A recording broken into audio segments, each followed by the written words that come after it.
Streaming with Alex, and I don't know if that's still going to be the name of the show or not. Maybe Matt, you could come up with some fancy name for me. You're Ooh. pretty good with logos and slogans. I see all your T-shirt designs and stuff like that. So. Free, of course. But anyway, we're being joined today with Matt King today of Power Pulp fame and also his graphic novels. Are they graphic novels? No, they're trade paperbacks. No.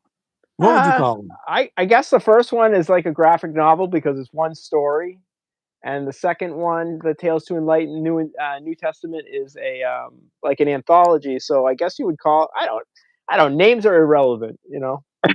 They are, but I love to name things. I love to label things. So you know, just that's just how it is. So as we always do on our stream, we start with a three trivia questions. Do you want to go with Star Wars, obsessed with Star Wars, or obsessed with Marvel? I think I just have to stick with Marvel all the time because I like the three original Star Wars movies, but I don't know if I'd hold up on any trivia past that. I think that. So are you like anti all Star Wars except for the original three, or are you? Um, I I don't know if anti, I just don't love them. You know? I Yeah, really those ones when we were kids, like, I really love those movies, you know? yeah, yeah. I think this book has up to the three prequels, and it doesn't have any of that other stuff. I do like the prequels, and I like the original. Obviously, I love the originals. I always say that A New Hope is my favorite, and then Empire. But really, I mean, Empire is just so amazing. I How can you agree. say it's not? But let's jump in it here. And then the other ones, the other Star Wars, just to let it be known, are garbage. The last Like, three. 7, 8, and 9? Yeah, yeah. I mean, they just destroyed Luke Skywalker, the greatest hero of all time, and I just can't get past that. I'm with you. Yeah. 550, page 550. We all my street cred's gonna be out the window with these. I know it. Well, these are super hard, so your street cred is safe for now. Unless it's a super easy one, then we might know. Who was the brainwasher? A, Dr. Octopus, B, a scientist serving the Kingpin, C, the Kingpin, D, an operative of the Foreigner. I don't even know who the brainwasher I or the don't I Foreigner are. just like I used to do in, school, I'll just randomly pick, a letter. B. B, a scientist serving the Kingpin. That is a good choice. I'm gonna say C just because. You said B, right? Correct. No, it was A, Dr. Octopus. Who would have known? Who would I have never guessed? I never read that issue. Yeah, yeah. That's the thing. Like, I mean, there's so many iconic things, like we talked about the iconic covers and stuff like that, that you just know. But there's so much minutia of trivia that how could anyone, unless they're a super nerd geek, which you know I'm borderline on that one. 684. 684. Who is Carolyn Trainer? A, Dr. Octopus 2, B, Otto Octavius's student, C, Lady Octopus, or D, all answers are correct. Ooh, that's that's a good one. I'm gonna go with B again. B, Yeah. Otto Octavius's student. I'm gonna say D. All right, we're going with B. Answer is incorrect. Answer is D. Uh, Maybe it's all of the maybe it's above. just all of the above. Maybe it's a Spider-Man. Are you like not into Spider-Man too much? Uh, yeah, that's probably fair to say. Yeah, I yeah. re I I'm mean, not I a huge. I read some as a kid, but Yeah, I yeah, and I do think that actually these sound like they're probably from 60s, 70s, and 80s yeah, stories, but I yeah, still coming up short. yeah. 578. Who was Nick Lucky Lewis? A, the big man, B, the crime master, C, the blood rose, or D, the Shemmer. Schemer.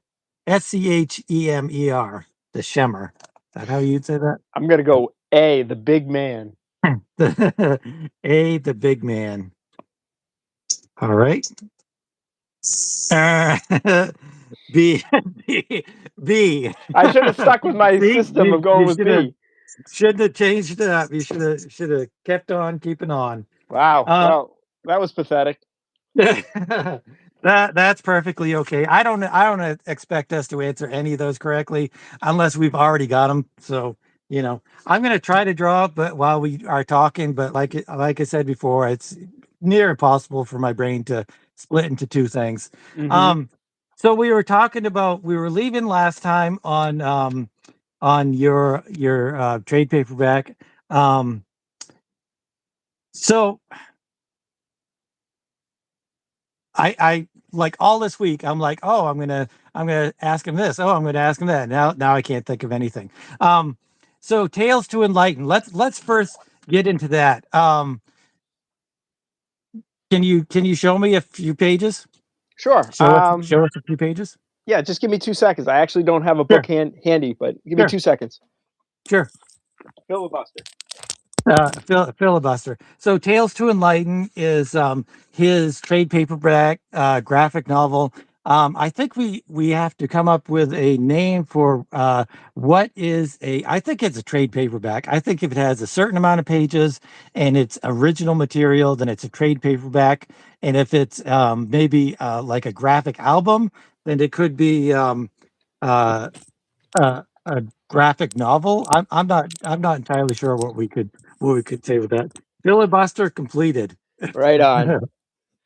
Okay. Yeah, so this is the first volume right here, Tales to Enlighten. Yeah, Tales to Enlighten. I wrote it. James Edward Clark is the artist for 160 something pages. The cover art is by a guy, Carlos Echeverry. Uh-huh. He did the both the cover to one and the follow up, the Yeah. anthology.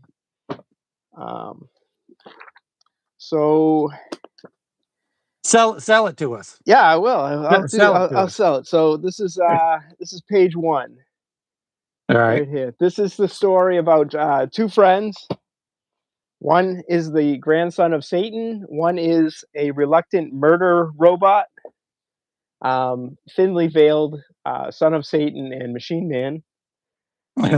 Uh, Which is cool. Which is cool. pastiches. They go on a. Someone described it as a uh, like a slaughter quest. They want to reach this enlightenment. They keep talking about they want to go to enlightenment. They want to reach enlightenment.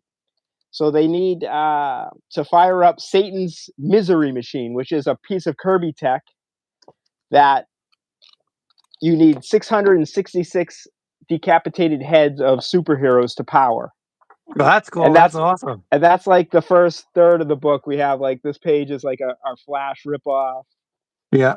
and then we have like a Batman. They go to a Batman world. They kill this lizard Batman. Yeah. Yeah. And there's like a Fantastic Four world they go to. They kill those guys. They collect all the heads. They fire it up, and they get 2 tickets to enlightenment. And what we find out is enlightenment is an actual place and not a concept. It's a nightclub that is.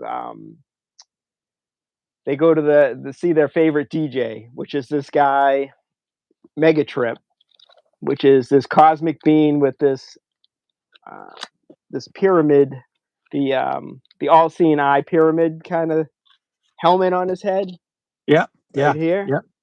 And We've all seen that on your that's kind of your icon yeah, on your Instagram.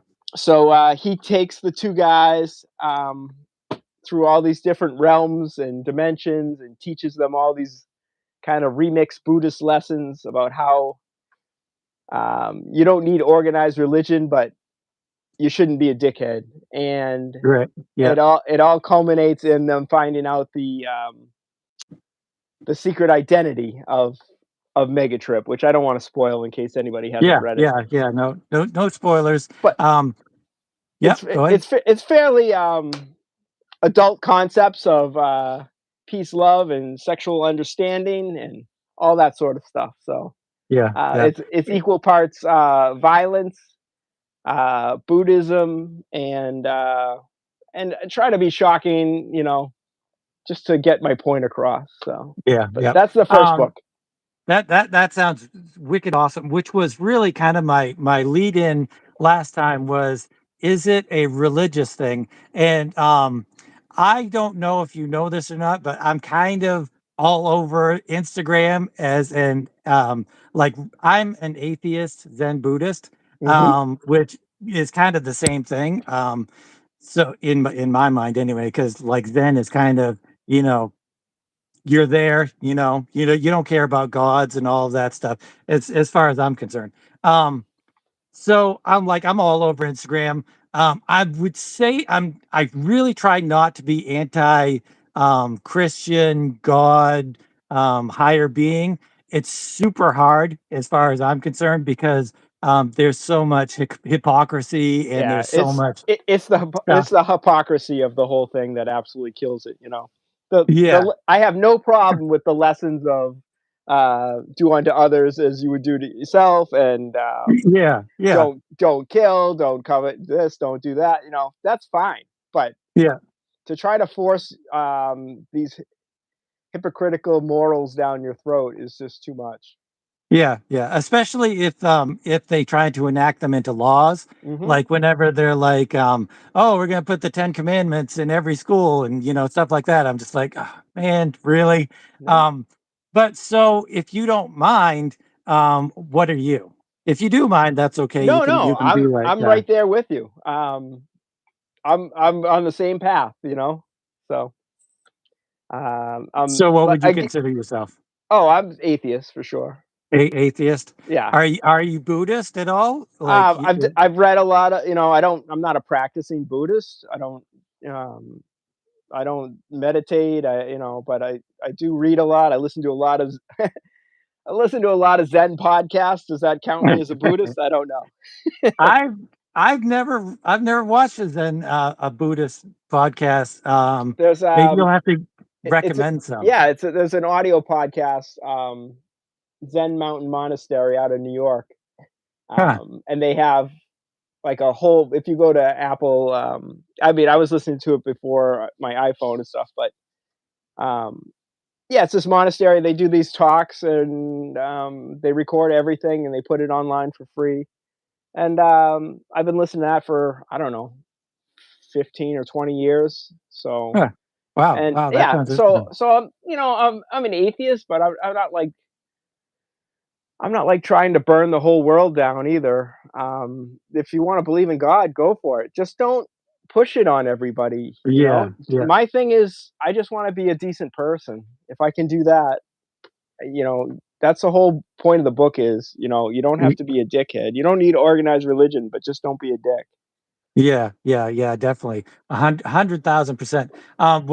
The podcast that I do listen to or watch on YouTube, because I don't really listen to podcasts, are the debates. Like it'll be the atheist debates of, like there's the 1 versus 20 Oh thing that yeah, they do, and like the you know, Jubilee or whatever. Is that the yeah, yeah, yeah. just all of the different debates and stuff. And it's so hard because it really so much depends on the debater on whether or not they are successful. Like, so you can have a great argument, but if you don't present it the right way, then you kind of look a little silly or whatever. So Right. it's really too bad. So is so would you say that Tales to Enlighten is in the crux of it is a religious tale? Or Um, anti-religious, religious, philosophical? uh, Philosophical, maybe. I'll go with Yeah, yeah. yeah. Answer C, philosophical. Answer C. Yeah, yeah. It's hard to kind of hard to do that. I have this book that I have actually one and a half issues done called Violent Thoughts, Violent Actions. And it's a crime drama, but it's a retelling of the Buddhist Wheel of Life. I don't know if you've ever heard of Yeah. that. Oh, I Um, have. Yeah, yeah, and it's a telling of the Buddhist wheel of life through the 3 of the main characters are supposed to represent, the crow, the snake, and the pig, or which are, Buddhist representations of hate and anger and stuff like that. But the thing that I really have a hard time with, because I haven't really, I've printed the first 10 pages in a special thing or whatever. My biggest thing was, um like, when you have a project like that, is that the wheel? Oh, That's yeah, the there you go, wheel. the wheel life.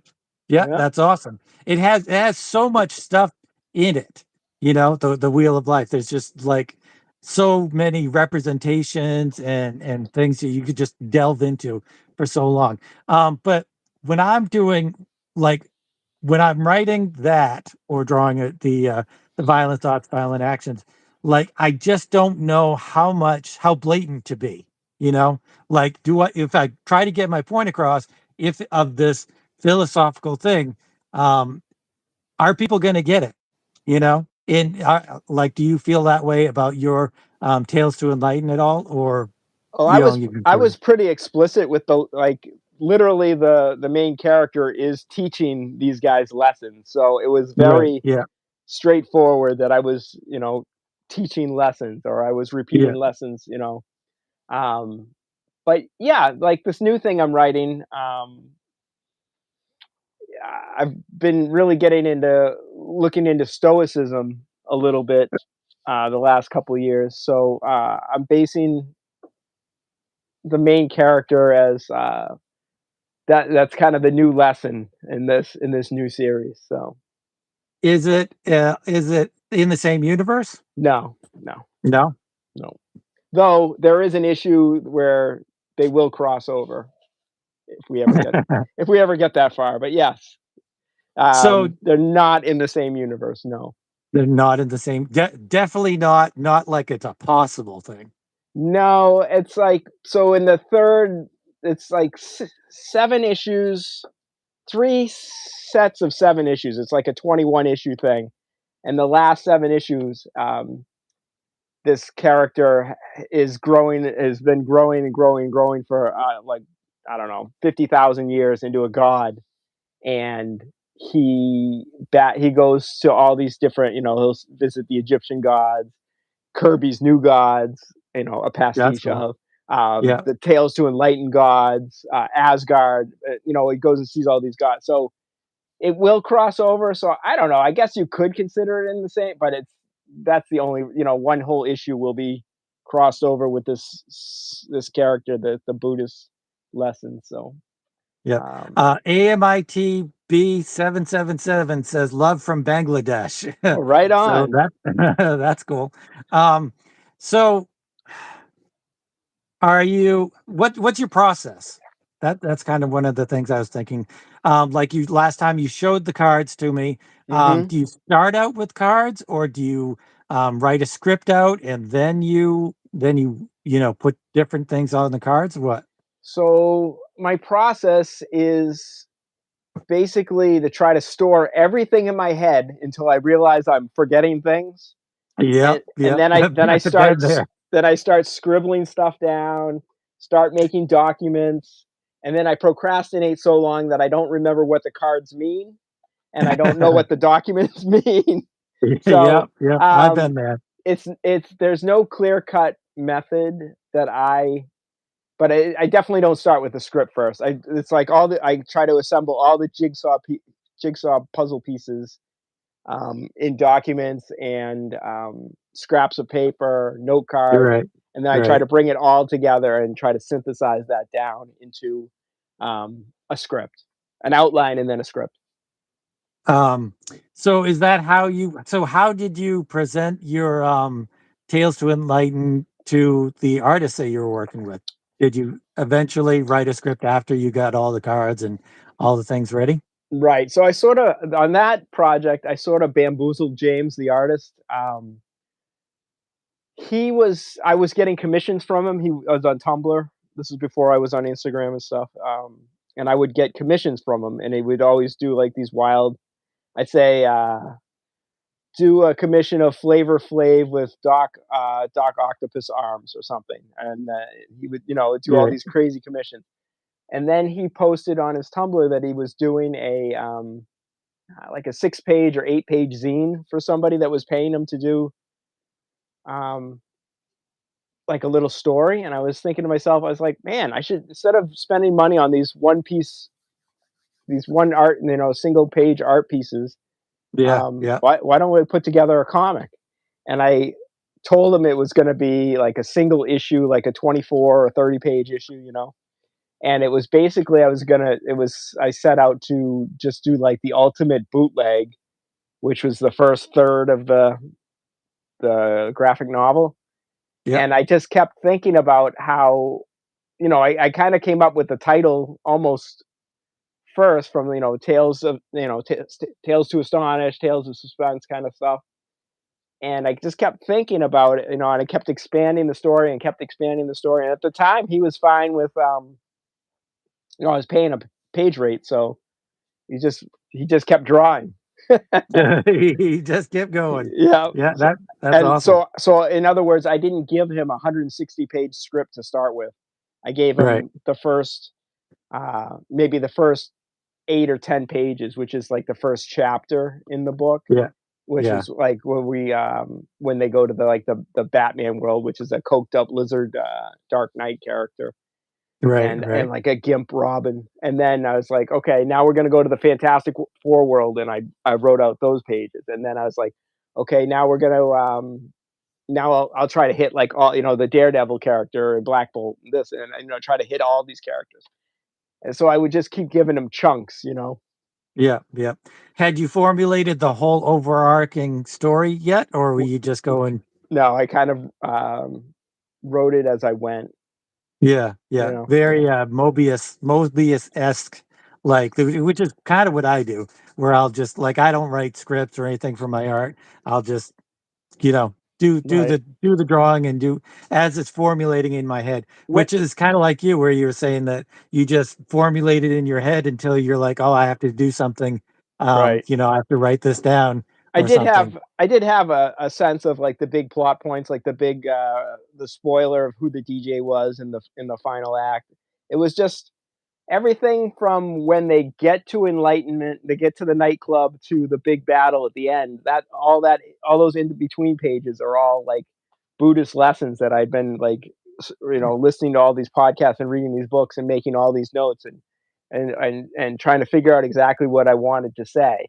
So I knew what I Right. wanted to say, and then I was like, then I came and like I was like, all right, let's match it up with visuals of, they're in the desert, and and they have from Airtight Garage, they have a Mobius character in the background, and it's like, all right, but what they're saying doesn't matter so much when they're in this other dimension of these landscapes and stuff.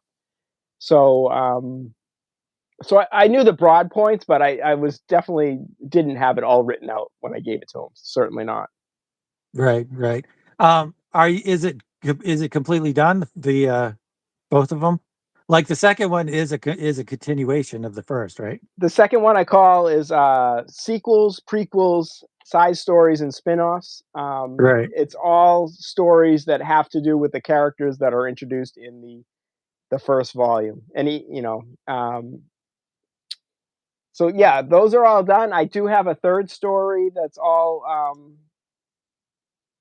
maybe outlined out, but it brings in a whole new character. Right. It reuses some of the old ones, but a lot of new stuff. So um, that's really not on the docket. I don't have anybody to draw that right now, Right. this other series that's separate, that I said is separate. Um, I have an artist, but it hasn't started up yet. Let's just say Yeah, that.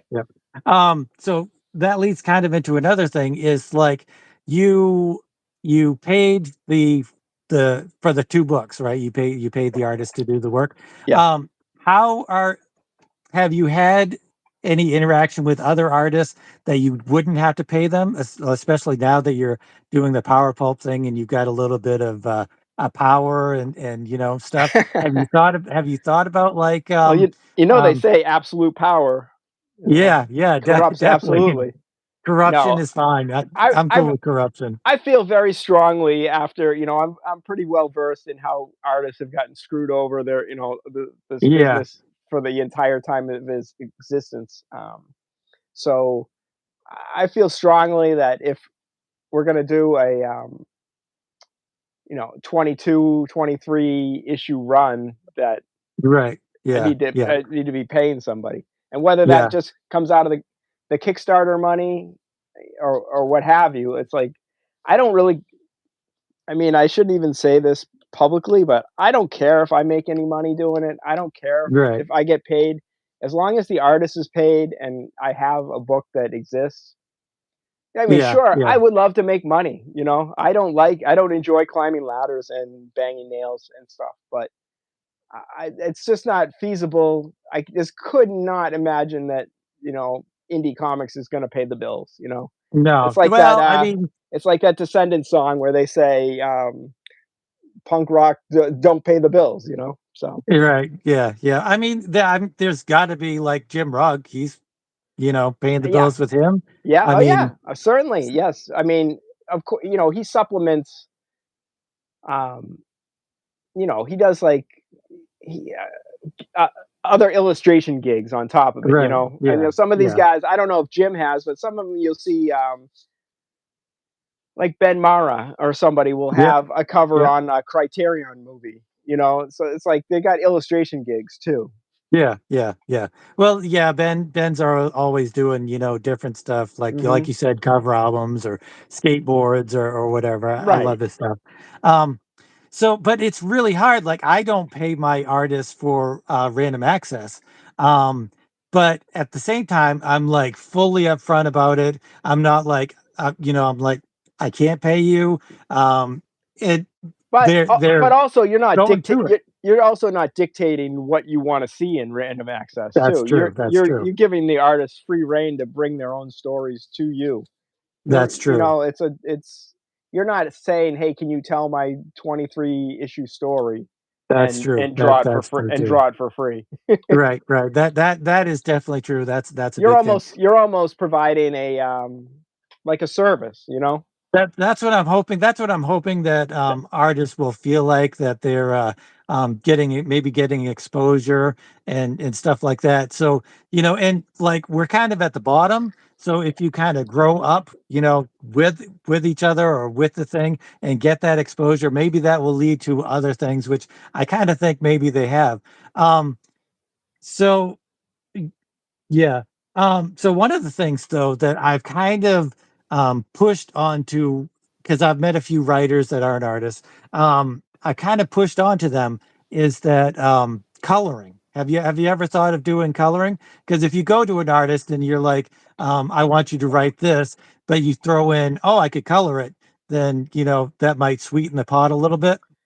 Yeah, I'm very technically, not savvy, Yeah, and yeah, so, whether that be Photoshop or Procreate or whatever you do to color it, that's not in my wheelhouse, and I feel like the I wouldn't want to, even if I could learn it, I don't think I'd be good enough to pass off the kind of quality yeah. that, I fully know that you could. I fully know that you could, and because there's so many indie black and white artists that if you put color onto their stuff, it like sends it to another level, and it doesn't have to be fully rendered kind of fancy coloring. Nobody's really asking anybody to be like the best colors. I don't know. I can't even name a colorist from comics other than Lynn Varley. Nobody's asking anybody to be Lynn Varley.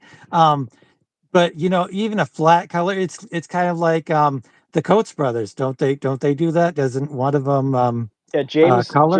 James does the art, and, John, I mean, certainly helps, if not does all, like, on Dino Beast, Yeah, yeah, he did the colors. Let's see, I got their book right here. yeah, yeah. I definitely plan on getting that. Yeah, James Coates art, John Coates story, words, colors. Yeah, yeah. So I So, mean, I definitely think it's something that you should definitely think about because if you do go to an artist, And then in color, it really does add a lot of. I love black and white. I love Savage Sword of Conan. I love black and white, all indie, power comics and everything like that. But when you add the color to it, it just adds a little bit of something special to it, I think. I get you. The fun thing about the series I have in mind is, like I said, it was three mini series making up the series. The first 7 issues is like all black and white, and then we Right. moved to color after that. Yeah, that's cool. Yeah, Do you want to? So I think you've already said this. Do you want to do them as individual issues instead of a trade paperback? yeah, yeah. It'd be more self-sustaining to Yeah, do it that yeah, way. You know, yeah. So did both of your Tales to Enlightens, you did Kickstarters? I did. How do you feel about Kickstarter? Uh, it worked out really well for me. I don't think there was any other route for me. I needed, because these books were, this one's 312 pages. This one's like 550 pages. It's like Right. I needed a lot of money up front to Yeah, to print yeah, these. So, yeah, it just wasn't gonna happen. I know Kurt does the, can I sell yeah, 100 issues of Crom without Kickstarter kind of thing. It just wouldn't work. I needed that, the whole Kickstarter as an event, the yeah, launch. yeah. So Yeah, yeah, he's I he's feel pretty he's pretty anti yeah, Kickstarter, which I I understand, I you get it, know. but I needed to make an event out of it, and I needed even though they take, between their fee, the credit card fees, and drop pledges, it ends up being about 10%. I was happy to give that money over to get to the Yeah, results I got yeah. out of it. Yeah, yeah, definitely. I am pro Kickstarter. As you know, I just did one for Yep. the Morgrim, and I got pretty much what I wanted. Um, and I'm also part of the I think it's called Comics Consortium or something, which are all Kickstarter people doing Kickstarter stuff. Okay. And I think the majority of Kickstarter stuff is like the writer doing what you did, where they paid for the artists and all of that stuff. I don't see a lot of just the artist doing the Kickstarter, which I don't really understand that. Um, Hmm.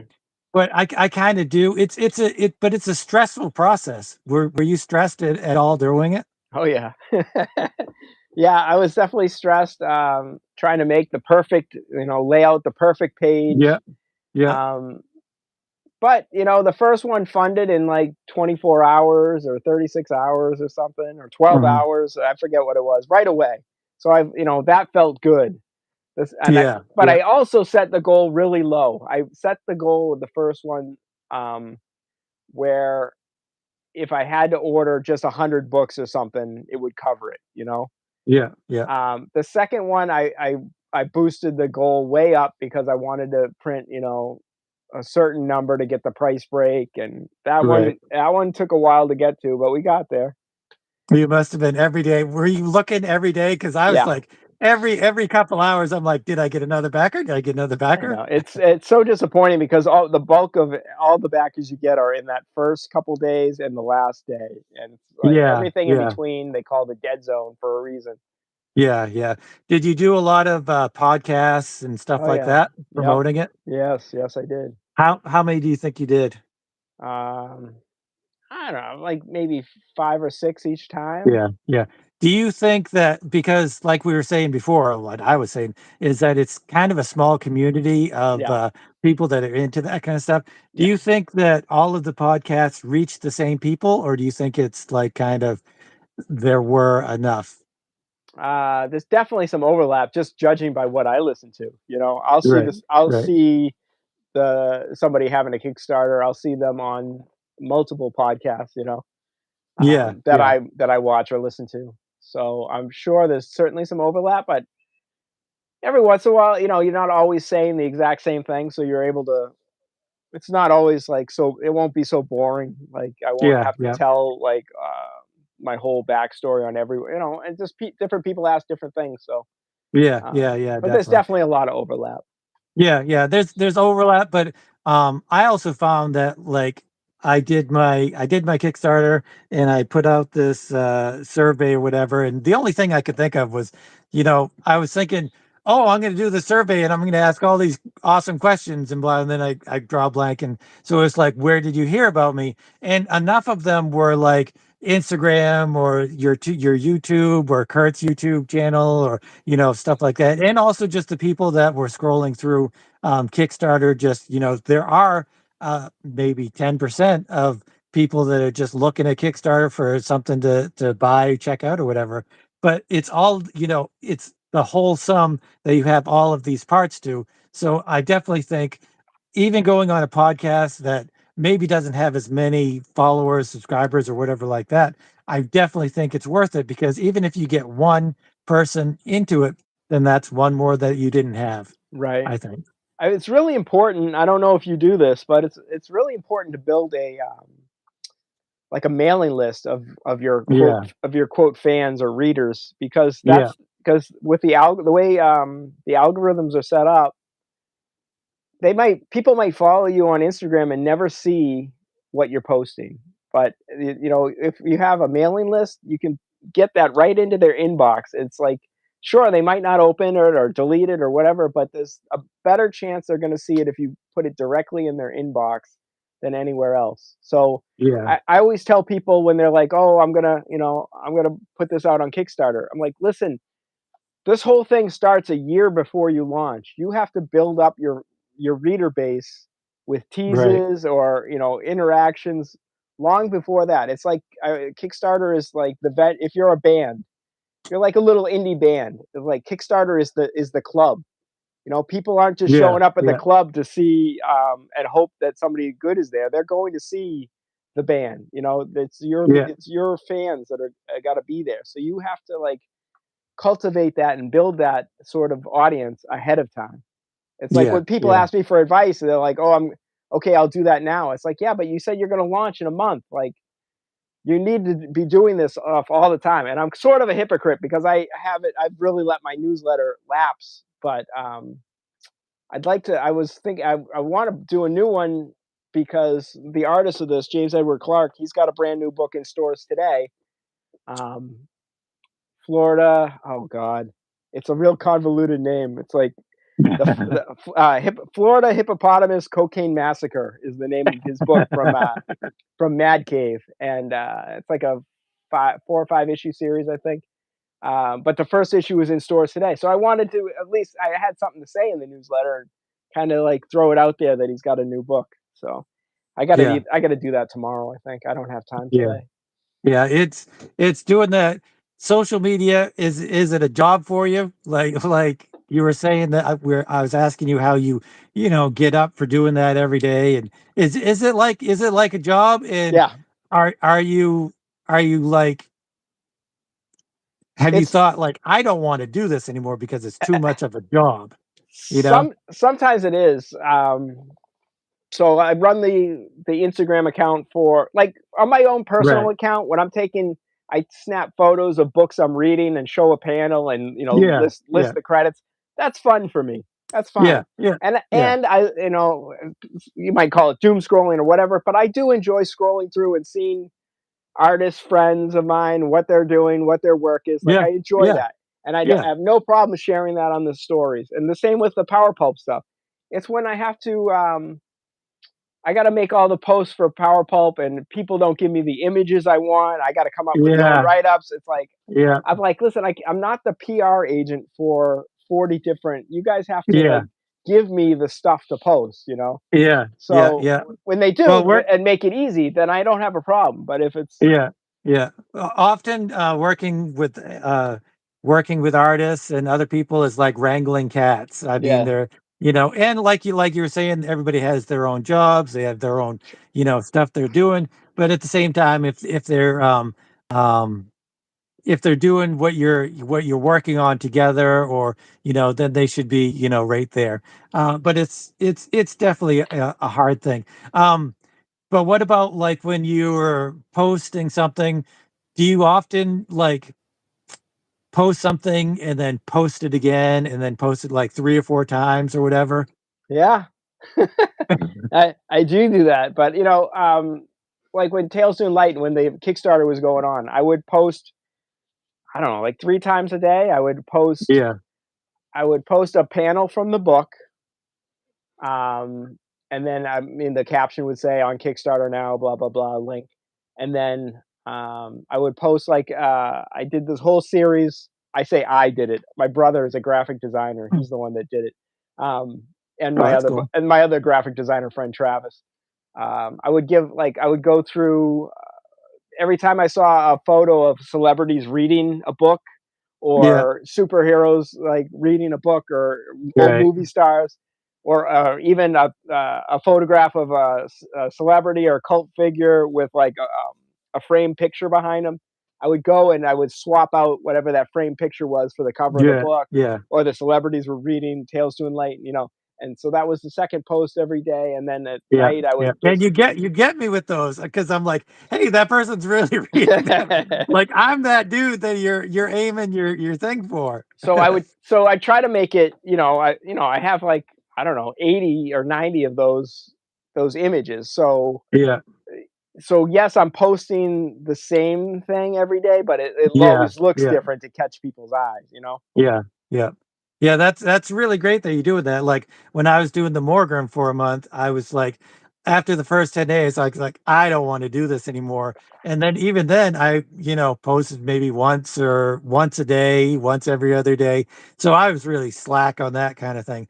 But that's just like my Yeah. weakness, I guess, as far as doing that kinda Well, stuff. you feel like Mm. you're also like just belaboring your audience. It's like how many Yeah, times, yeah, but it's like either they're a fan of yours so they don't care, yep, they're not a fan of yours and they can go fuck off, yep, or they're into it, you know what I mean? So yeah, it's like, yeah, or you're getting them into it, or they haven't seen it because the algorithm only shows it every 20 times you post. So it's yeah, like yeah. you can't really do it enough, believe it or not. Yeah, yeah. No, no, I definitely 100%, believe you. Um, but then I have like it's like you'll post something and then you'll get like 50 or 60 likes or whatever, hearts or whatever, and then you post it again and you get like, 15, 20 or something like that. Yeah. But, one of the things that I kind of have a hard time with Kickstarter, like I did a Kickstarter with Mutandis 5 years ago when I first got on Instagram, and, a a bunch of it, maybe half of it was friends and family for that was the, who how I got half of the money. Hmm. So I was really like this next time I was like, "How do I not get friends and family to do it and also not make friends, people I know on Instagram that, any of the random access artists, I don't want them to feel coerced or, Obligated. like they have to do it, you know? Did you Right. feel anything like that? Um, so I don't really have a lot of outside of comic friends that are on Instagram, but Right, right. anybody like, I guess, family, or I don't know if it really applies, but I would just take them aside and say, "Listen, I'm not, you're gonna see me banging this drum for 30 days. Like, Right. you don't have to back this thing. I mean, I know this crazy slaughter comic probably isn't for you. It's like, don't feel obligated." I just tell them straight out in real life, like, don't feel obligated. Yeah, yeah. My sister backed me on the Mutandis thing, and Hmm. she is like almost borderline disgusted by by the stuff I do. Like I don't know how to describe her, but she's just like not into it, at Right. all. So for her to back me, it was great because she's my sister. I love her and all that stuff. She tried to be supportive, but I really I did not want anybody to buy the book, the second book, the Morgram, the Hmm. Mutandis. I was like, whatever, I don't care. But the Morgram, I was like, if somebody really wants it, they should back it. Um, but other than that, I don't want them to feel guilty about it. That's the thing. I don't want people to feel guilty about it. Sure. Although at the same time, I'm willing to add um, bonus material, poster, the bus that I'm adding. stuff like that to entice people, I'm perfectly okay with that. Right. I What mean, were some of it your bonuses? uh, like, stretch goal kinda stuff? Yeah, yeah. I didn't do any stretch goals. You I didn't do any just stretch no, goals? I didn't. I just, I laid out what the campaign was right from the beginning. I was very clear. I think I even said that there's not gonna be any stretch goals. Like, I don't when I back Kickstarters and people send me, the metal pins or a patch for Yeah, my jean yeah. jacket or, you know? Yeah, a sticker. Yeah, I have a cabinet in the garage, a metal cabinet that I stick all the stickers on. So that's yeah, fine. yeah, But I don't need a little 5 by 7 art print, you know? It's like, what am yeah, I gonna do with that, you know? yeah, yeah, They are I do have them, like, probably most of them in a drawer, but, like, you know, a little disposable patch or a little yeah, yeah. tiny, you know, I just don't need that. But I might also be the exception to the rule. I just I want the don't think you comics. are. I'm Yeah. here to get the comics, you know? Yeah, yeah. Yeah, I'm definitely with you 100%. Like if somebody's like I don't put a sticker on anything. I'm like you, I'll put it in a box or whatever. Yeah, But at so the that's what same I was doing. time, That's what I was doing all these years. I have yeah, stickers going back to my senior year in high school, skateboard stickers and stuff. I never stick them on anything. But you're right, right. I have this really tall steel cabinet in the where I work out in my garage. And I was like, you know what? Why am I saving all these stickers for? So I just started like absolutely covering this cabinet. And it's been fun because when I'm working out, I'll look over and I'll see like somebody's, you know, comic Yeah, project, you know, yeah, sticker and yeah. stuff. And I guess that's the whole idea is like that's what they're for. Yeah, yeah, definitely. And also when I talk to a lot of artists when they're at shows or wherever they're Etsy or whatever, and they're saying what they sell, a lot of them will say that they sell the stickers more than anything else, which is, you know, kind of mind-boggling. But I guess maybe I understand because it's so cheap. Just cheap and people just want to like support you in a little way or something. I don't know. Yeah, I did yeah, have, the second campaign, I did make, there's a company that makes these bookmarks, like metal yeah. bookmarks, and they'll print your artwork on that, and I did do that on the campaign. It wasn't a stretch goal, it was just you know, we added to a higher Incentive. level Yeah, tier, you know? yeah. I had that, I had, like, a couple zines of, all the research kinda stuff I did on the occult, UFOs, witchcraft, all the, tarot card stuff. I had bought on eBay over the years tons, stacks of this stuff. So I scanned a bunch of it and made like photocopy zines of that stuff. You can get some of that stuff still on PowerPulp. Um, and I did offer a T-shirt. Now That's T-shirts are cool. tricky because like you don't want to silkscreen T-shirts for because you have to have every size. Then you know you have to have a Yeah, minimum. You have to yeah. have every size. They're never ever all going to sell. So I just use my TeePublic account and did print on demand and marked it Right. up enough that I would cover, you know, it would cover when you first put a design up on TeePublic, you can get it for like I don't know, $16 or something, I think. Yeah, So yeah. if I ordered a bunch of those, had them all sent to me, it was enough, you know, I say I sold them for 30. So I would pay 16 plus the shipping to me. They pay the shipping out, so I still make like $10 on each one at least, you know. That's And awesome. so it wasn't a huge money maker, but it's you know, and it's but that way you don't have to stock, you know, 25 large, 25 extra Yeah, large, you yeah, know. And yeah, then somebody's definitely. always like, "Do you have triple XL?" It's like, "No, I don't." I'm gonna stretch it out for you. Yeah. That'll make it a triple XL. So that's why So the print on demand worked out well, you know. yeah, yeah. So what are your influences for doing the Tales for Enlighten and also um just in general? Like what are your biggest influences? Well, like we talked about a little bit last time, the whole idea of using the Machine Man type character came Yeah, from one of those very first 2001 Kirby issues, issue number 9. That was a huge influence on me. That's why I love that character so much. And Son yeah, of Satan, yeah, I got into a little bit later in the 80s. You know, I would be buying back issues of that 70s stuff. Um, so I mean, my love of those characters certainly were the impetus for getting going on that book. I wanted to use those two characters, and Oh, right, so I had to come up with my own versions. But right, like we were talking about with the Buddhism and just that was the stuff I was interested in, and how could I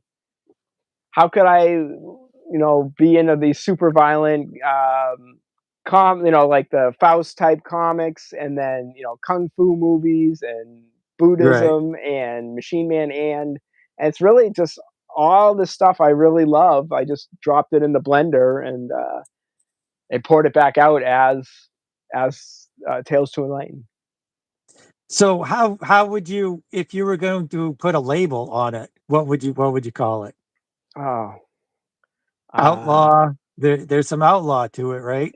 yeah. I mean, I guess it depends what the real definition of outlaw comics is. Is it just like a black and white heavy inks? Because it's not that, it's more of a No. like a it's more of like a psychedelic palette, Yeah, um, like a kind of like a metaphysical journey through like a violent comic book adventure.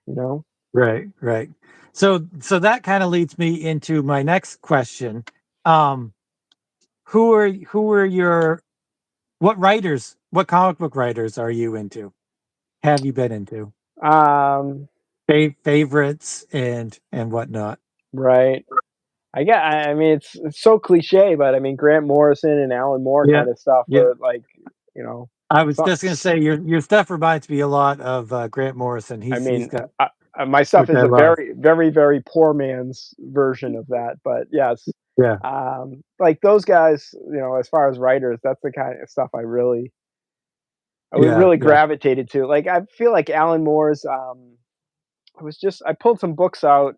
Well, I didn't really pull them out. I just haven't put them away of stuff that I've been reading lately, and I just dug this out like maybe a month ago. I just haven't put them away yet. But these the 1963 yeah, books. yeah. It was I just actually don't like didn't like those at the time. I'm gonna reread them, but I so for some reason they didn't catch me. they really resonated with me this time around. I hadn't read them in I don't know 20 years maybe, Yeah, and because I've been rereading all the. Well, I think I might have said I was rereading the early Fantastic Four stuff last time we talked, and yeah. just the way that he really does a great job imitating that early Marvel style of It FF and Captain Yeah, America and it's stuff. it's so it's so weird. Like I'm definitely an Alan Moore lover. Like I've pretty much read everything he's done except for like he did that porno comic. I haven't read that. And there's like a couple other things that I haven't read. But yeah, he does like the Supreme stuff he did Oh, that's where so it good. I was was I was waiting yeah. for I was trying to wait for you to stop talking so I can say, "Did you read Supreme?" Because Yeah. that is literally might be like the best Superman comics there are, and it's not even Yeah, you know yeah, what I mean? yeah. It's just so everything ties into each other and it all wraps up. I mean, it doesn't quite all wrap up, but I mean, just all the concepts is that's a great series. And he so knows how to and he does this with all of his books. He knows how to have a future adventure and a modern adventure and tie it in with a previous 1950s 40s 50s adventure, and he writes it in such a way that it's so believable that it's the future, it's so believable that it's modern, it's so believable that it's, and like you said, he ties it all together. So Yeah. Yeah. I mean, I wish he would never have stopped writing these, mainstream comics because I would, I don't know, maybe I wouldn't love him as much if I was always getting them, but yeah, yeah, yeah, that Supreme series is some of my favorite comics. It's just so good. yeah, yeah. And it's so bizarre that he and Grant Morrison are like mortal enemies. Yeah. Did you know that about Yeah. that? Yeah. That they're it's so bizarre. It's so bizarre. The sense I I don't always know whether the sense I always got out of it is it's like Grant Morrison, I don't this is just my sense of it. I'm sure it's Yeah, probably not true, but Grant Morrison kind of always wanted to do what Alan Moore was, and Alan Moore just doesn't give a shit about Grant Morrison. Like, you know what I mean? It's like it's not yeah, yeah, reciprocated the hate, you know. yeah, yeah, yeah. You're right. I But think. I'm sure there's more nuance to it than that because Well, yeah. I I love mean, I I've love read a few. I love I've Grant's work. I love Alan's work. Yeah, So yeah. not trying to take I've anything read away some. from him. I've read some articles where Morrison is talking about the stuff that Alan Moore has done, how it's like derivative of this source or that source and this source, and I'm like, he kind of makes a little bit of he makes a little bit of sense, Yeah, but like at the same with time, it's like the end of Watchmen being like really ripped right from that Outer Limits episode. yeah, Yeah, and it's definitely there's some truth to that. yeah. Um, so they're your big two. I Would you would, say writing I would, wise? I would say, yeah. Yeah, But not Chris Claremont or any X Men. I read all that. I read a bunch of that as a kid, and I loved it at the time. I have gone back. My buddy Chris Anderson and John Coates, both of Power Pulp. Chris has Yeah, a YouTube channel, and he was the two of them were going back from Giant Size X Men one on, right, and right. they were doing issue by issue, and I was reading along, and that it kind of they fizzled out, but Yeah, yeah, yeah. I That's too did it. bad. I enjoyed it. I did enjoy reading it. I was on a few episodes where it's like, I think it was X Men. What's the one where Magneto takes him to he like kidnaps him in like the circus wagon and takes him to his underground lair. Like I love that issue there. Like That's like an early what issue, it's like right? 138 or something like that, right? Yeah, Something yeah, early. yeah, Um, yeah, yeah, I mean, I was a kid when those came out, so like there's a real strong nostalgia feeling to that, you know. yeah, yeah. Yeah, so we're at about an hour, so um I guess we should start wrapping it up. Um so what about Neil Gaiman? Are you a Neil Gaiman fan? I read all of Sandman at the time. I loved it. Would I go back and read it again? I have too much stuff in my life that I haven't read or that I would like to read again before that. But Yeah. I did like Sandman at the time. Uh, there's some other stuff that he wrote too that I think I like. Yeah, I mean, he's fine. Yeah, I But mean, not fantastic, he's huh? a great writer. I read his American Gods book, the novel, Yeah, a yeah. real prose book. I don't read those too often, but I thought that was great. Um, yeah, I don't know. It's all about indie comics for me, like the last 20 years or so. Yeah, So, yeah, yeah, definitely. For me too. Like I'll sometimes go to the comic book store and just be like try to find something modern from Marvel or DC, and hmm like I'll buy an X-Men issue or whatever, and I'm just I don't know whether I'm grumpy old man syndrome or whether it's, you know, how do you tell if you're just being an old fart well, versus it's not good quality? Jake, and I talked about this a little bit on one of their episodes, and Jake was basically saying the same thing you are, and I just said that stuff isn't writ that's not for us anymore. We're at a different part Yeah, in our lives, and yeah, Kurt was like, "Exactly." That you have to move on when it's just because they just keep retreading the same ideas over and over and over. It's right, like right, we've already read that. yeah, It's not for us anymore. But I also yeah. don't think a lot of the art on those mainstream books are any good anymore. It's It's a just different style. It's a yeah, different. It's like you said. It's a new world. yeah. It's not nobody in the modern comics stuff, or not that I could tell, are you know are Kirby derived artists. You know, they're hmm not looking at Kirby and being like, "Oh, this is awesome. I can do this," and put my own little slant on it or whatever. They're art school. You know, whatever Monet. Artsy fartsy stuff, Yeah. and then doing stuff like that. But I But mean, that's a also we're talking we're wielding a pretty broad brush when we talk like that. I it's mean, true. there's It's certainly true. are there's Daniel Warren Johnson out there doing stuff. There's Nick Dragata doing that Yeah, yeah, Absolute Batman, which is I read that first issue. I love the art. I'll probably check out the trade paperbacks. But Trad Moore comes on a Doctor Strange book. I mean, the art is beautiful. The story was nonsense as far as I was concerned, but Yeah. Sanford Green is doing a new book. I think maybe with Chip Zdarsky coming out that looks pretty good. So there is stuff that'll still catch my eye, but Yeah. you're it is like these singular artists that aren't doing the house style. Yeah, yeah, yeah, definitely. And they reboot things so often that it's really Right. super hard to. Were you a Wednesday warrior? Were you a I Wednesday I still guy? go to the store every Wednesday. That's why I got my heart out That's awesome. yeah, I have a little group of friends. We get together, we meet at the store, we buy books, and we go. It's in like this plaza at the other end. There's a little bar restaurant we go to every week, hang out, and have dinner.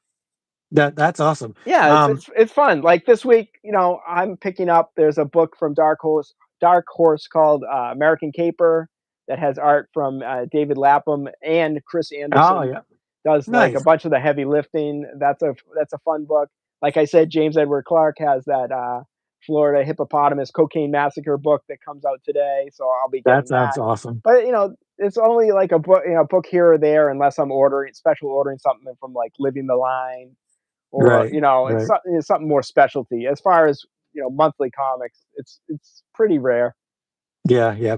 One last thing. Sure. Um, what is your something that you've read recently that's indie that you love? I'm saying recently within the last 10 years or so. Oh, I'll give you That's some. like your favorite. Oh, really? Something from the last 10 years? Well, I don't. I'm not I putting don't a know, man. I timestamp just on it. I just reread these for the first time in many many years. Have you read Huh. these Oh, no, I haven't. from Heavy Metal From magazine? heavy metal, yeah. Yeah, it's this Ran Xerox. He was this character, and it's all done with like in this like marker style. Yeah, Liberatore is the yeah, artist. yeah. I've definitely seen the art, yeah, from heavy It's like this metal. robot that was supposedly made out of Xerox parts and stuff. It was really Yeah, wild. Super super aggressively violent. yeah. Um, and that's a great book. What else for indie stuff? I would say I just I would read say my I would say my favorite thing that I've read in the last 5 10 years, whatever, is Stray Dogs. Have you read I Stray haven't. Dogs? Tony Fleece, right? I'm not sure, but Yeah. it's one of my favorite graphic novel slash Oh wow. trade paperback, whatever it is, in the last 10 years, definitely. I'm going back and reading stuff like I might have missed too. Like I've got all these Berserk books. Yeah, Everybody said were yeah. great, and so I started reading these. I just started volume 3 today.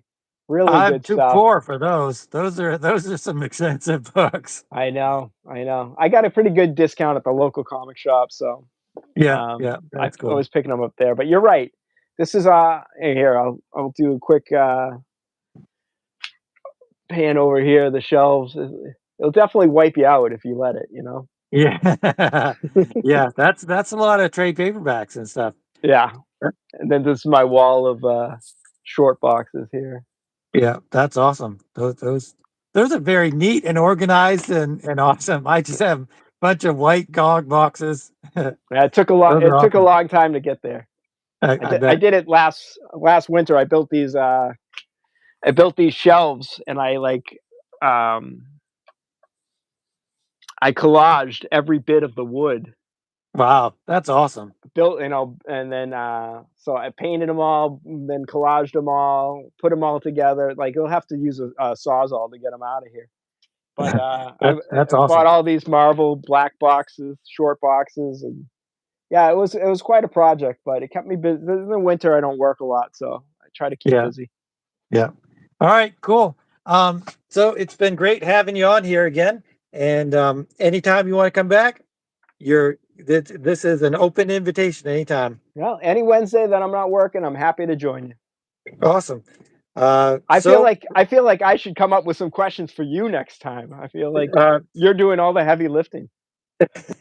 well, yeah. Thanks for joining me, and we'll talk to you later. All right, Alex, take care. You too.